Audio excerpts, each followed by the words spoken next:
আসসালামু আলাইকুম। মানুষ গরিব কেন হয়, বিশেষ করে তার জন্য আজকে আমি কিছু কথাবার্তা বলবো, সেই জন্যই আজকে এই ভিডিওটা করা। অনেকে তাবিজ ব্যবহার করছেন, তদবির ব্যবহার করছেন, আমল করছেন, কিন্তু ধনী হতে পারছেন না। কেন হতে পারছেন না, আজকে কিছু বিশেষ কারণ বলবো। সেই কারণগুলোকে আপনারা যদি অ্যাভয়েড করতে পারেন, তাহলে সেই আমল, সেই তাবিজ ইনশাল্লাহ আপনাদের আরো ভালো কাজ দেবে। আমি পরপর কিছু কারণ লিখে রেখেছি, যেগুলো আপনাকে একের পর এক বুঝাবো, আপনারা নিশ্চয়ই বুঝবেন এবং এই কারণগুলোকে আপনারা অ্যাভয়েড করবেন। ইনশাল্লাহ আপনারা খুব তাড়াতাড়ি ধনী হয়ে পড়বেন। প্রথম নম্বরে আমি আপনাদের জানাই যে, বলতে পারেন আপনি শ্মশানে গেলেন, যেখানে হয়তো মরা পড়ানো হচ্ছে, কিংবা আপনি কোনো মাইয়াতে গেলেন, কিংবা মাইয়াত বাড়িতে গেলেন, সেখানে আপনি খাবার গ্রহণ করছেন, সেই ক্ষেত্রে মানুষ খুব তাড়াতাড়ি গরিব হয়ে যায়। দ্বিতীয় নম্বর এবার আপনাদের বলছি, আস্তে আস্তে করে শুনুন। মানুষ দাঁড়িয়ে অনেকে পায়জামা পরে, অনেকে জানেন না, কিন্তু অনেকে দাঁড়িয়ে পায়জামা পরেন। দাঁড়িয়ে পায়জামা পরবেন না, কোনো জায়গায় বসে আপনারা পায়জামা পরবেন। তৃতীয় নম্বর এবার আপনাদের বলছি, বসা অবস্থায় মাথায় পাগড়ি বাঁধা যাবে না। পাগড়ি যখনই বাঁধতে হবে তখন দাঁড়িয়ে বাঁধতে হবে। আচ্ছা, তারপরের একটা কারণ বলছি, উকুন ধরে না মারাও হচ্ছে একটা কারণ। উকুন ধরে মারতে হবে। উকুন ধরে যদি আপনারা ছেড়ে দেন, তাহলে আপনাদের দরিদ্রতা বাড়তে আরম্ভ করবে। তারপরের আরেকটা কারণ বলছি, গুপ্তাঙ্গের চুল যদি কেউ কাঁচি দিয়ে কাটে, গুপ্তাঙ্গের চুল কাঁচি দিয়ে কাটা যাবে না। এখনকার লোকেরা বোতলে জল খায় উঁচু করে, সেইভাবে জল খাওয়ার কারণেও দরিদ্রতা বাড়ে।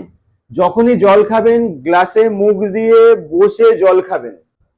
জুতোর নিচের দিকে কোনোদিন তাকাবেন না। জুতো আছে, জুতোর নিচের দিকে তাকানো যাবে না, এর কারণেও দরিদ্রতা বাড়ে। সমাজে আলস্য করলে দরিদ্রতা বাড়ে। লোককে ঠাট্টা করলেও দরিদ্রতা বাড়ে। লোকের সম্মান করুন, নিজেরাও সম্মান পাবেন, ধনী হবেন। মিথ্যে কথা বলার অভ্যাস হওয়া, মানে মানুষ যদি কথায় কথায় মিথ্যে কথা বলে, তাহলে মানুষ আস্তে আস্তে দরিদ্র হয়ে পড়ে। অনেক মানুষের স্বভাব আছে যে পয়সা আছে তাও মানুষের কাছে হাত চাওয়া, এই জিনিসটাও কিন্তু আস্তে আস্তে দরিদ্রতায় পরিণত হয়। গান শোনা, আজকালকার ইয়াং জেনারেশন দেখবেন সর্বক্ষণ হেডফোন লাগিয়ে গান শুনছে, তাতেও কিন্তু আস্তে আস্তে মানুষ গরিব হয়ে পড়ে। ভিক্ষুক কিংবা মুসাফিরকে সাহায্য না করা, এইটাও একটা দরিদ্র হওয়ার কারণ।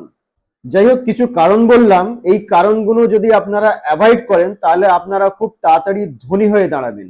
এবং আরেকটা জিনিস বলছি, পিতা মাতার প্রতি ভালো ব্যবহার করা, এটা কিন্তু আপনারা করতেই থাকবেন। এতে আপনারা দোয়া পাবেন এবং আপনারা খুব তাড়াতাড়ি ধনী হবেন। ধনী হওয়ার বিশেষ আমল, এইটা নিয়ে আমি একটা ভিডিও করেছিলাম। এই ভিডিওটি আমার চ্যানেলে রয়েছে, এবং এই ভিডিওটি দেখতে গেলে আমার চ্যানেলে যান, চ্যানেলে গিয়ে আপনারা এই ভিডিওটি পুরোপুরি দেখতে পারেন, কিংবা আমি ডেসক্রিপশন বক্সে আমি লিংক দিয়ে দিচ্ছি, এই লিংকটা প্রেস করে আপনারা এই ভিডিওটা দেখুন। ইনশাআল্লাহ এই ভিডিওটা আপনাদের খুব কাজে দেবে। দরিদ্র দূর করতে যত সম্ভব ইনশাআল্লাহ আপনারা একটা কাজ করবেন। যতটা সম্ভব আপনারা টাইম পাবেন, সময় পাবেন, আপনারা আস্তাগফিরুল্লাহ আস্তাগফিরুল্লাহ আস্তাগফিরুল্লাহ এই আমলটি আপনারা করবেন। আমি আমার চ্যানেলে বিভিন্ন তাবিজ লেখা শেখাই এবং আমল করা শেখাই। এইগুলো শিখতে চাইলে আমার চ্যানেলটিকে সাবস্ক্রাইব করুন কিংবা ফলো করুন। অন্যান্য সমস্যার সমাধানের জন্য আমাকে আপনারা ডাইরেক্ট কল করুন এই নাম্বারে।